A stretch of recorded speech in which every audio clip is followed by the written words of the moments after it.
Hi, welcome to the mobile Robyn's Roost. Today I'm going to be making a card using the Birds and Branches stamp set, which for someone who calls their business a roost, you know I like birds. So let's get started making a card with the Birds and Branches stamp set. So here are all of our pieces assembled and pre-cut. We've got our card base, which is 4¼ by 5½, and this is Bermuda Bay. And then we have our flap that's going to fold over here on the bottom.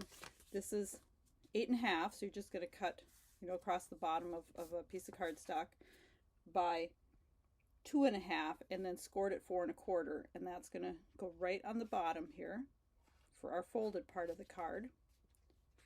Then we have our matte layer, which is party, I think. And this piece is 4¼ by 3¼ so it's going to layer onto here.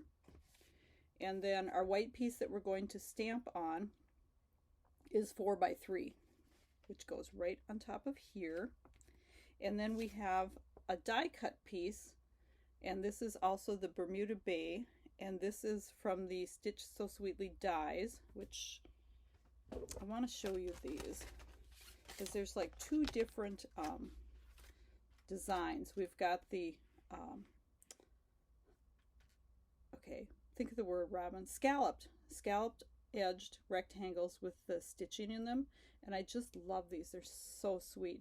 And then you have all these fun label pieces, which is, I use the second largest one, and we're going to cut out the greeting with one of these rectangles.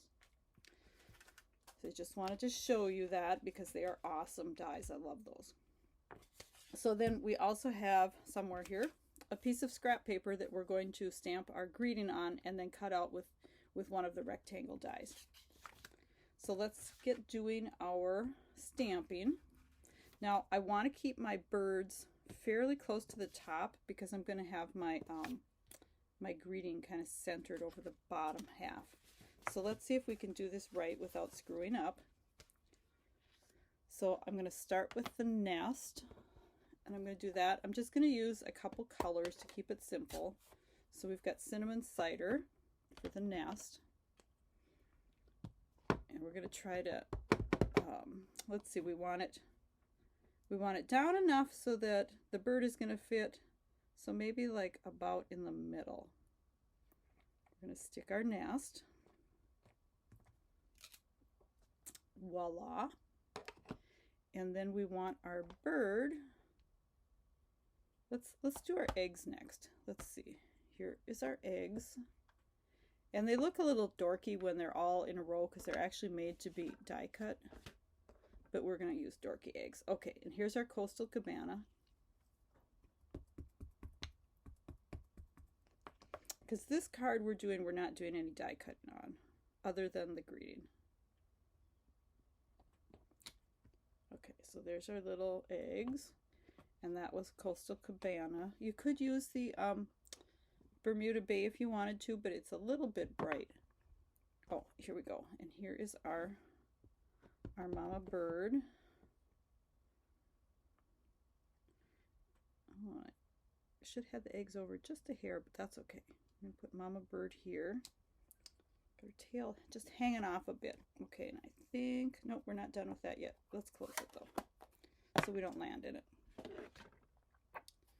Let's do the Bumble Bee for the inside of the bird, the filling in her tummy.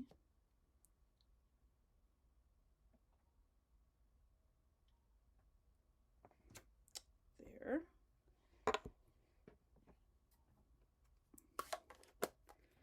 And then we need her feet so that we can ground her a little bit, since she's kind of, although she could be flying into her eggs, right? Let's give her some feet here.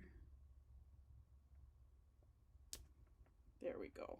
That makes her look less like she's winging it. Oops, I need that yet.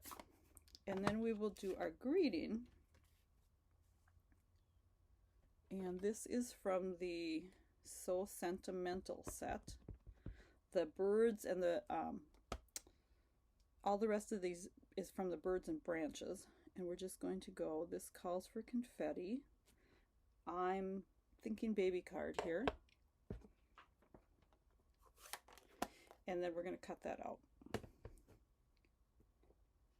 Okay. So now we have all of our pieces. We just have to adhere everything.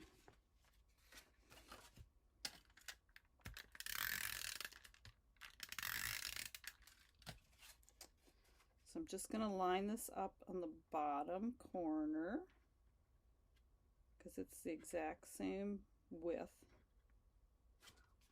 You could use liquid glue too if you were a little bit dicey about getting it lined up. And then we're going to put our birdies on.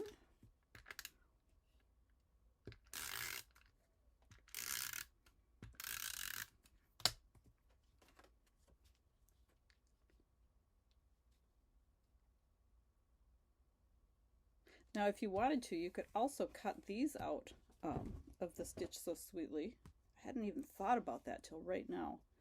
And give yourself some more scalloped edges. And then we're going to just center him kind of on here. Now, I'm thinking this would be a good spot to use the a stronger adhesive, either the liquid glue or the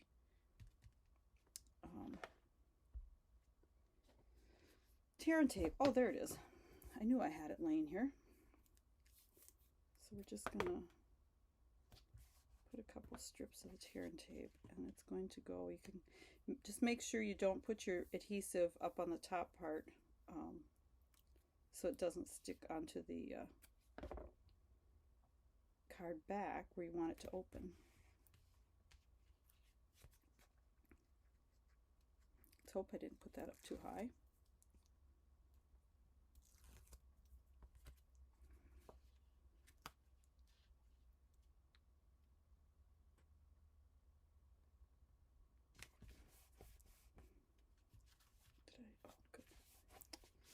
Okay, and then this I think would look really nice popped up with some dimensionals. So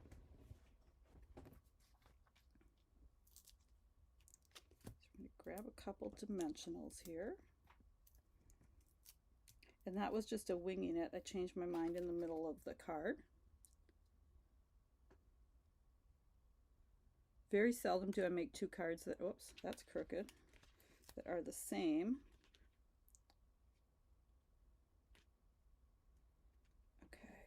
And then we're going to put this right here. Now, it probably would have been easier to adhere this first and then do the pop-ups, but why would we do it the easy way? There. And then you have a nice lighter colored area if you want to write in here. And I think I am not going to add any other stamping inside unless I decide to put like a branch or something in here from the birds and branches. But I'm going to leave it just plain for now. So hope you enjoy this card and have fun making one.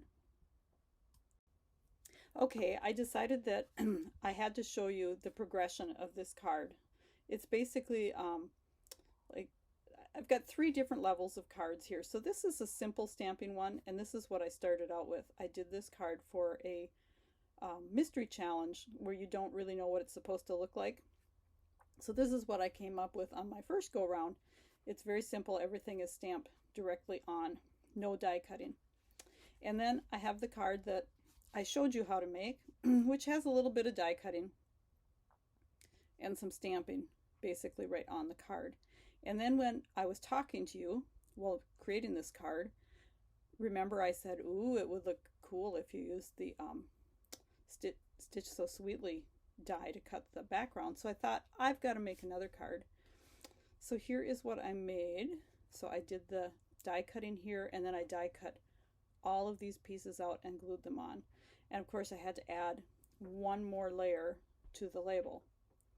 So you can see how a card can progress. Let's let's see, should be in this order. And this is basically all from the same idea. It just kind of grew. So whatever level you have time for, or whatever look you like the best, there's so many ways to use this birds and branches stamp set just on this one card design. So think about that when you're purchasing your stamp sets, the different ways that you can use them. So hope you enjoyed. If you'd like to pick up the Birds and Branches stamp set so you can create some of these cards, just click on the link below and hop on over to my store. Thanks for stopping by at the Roost.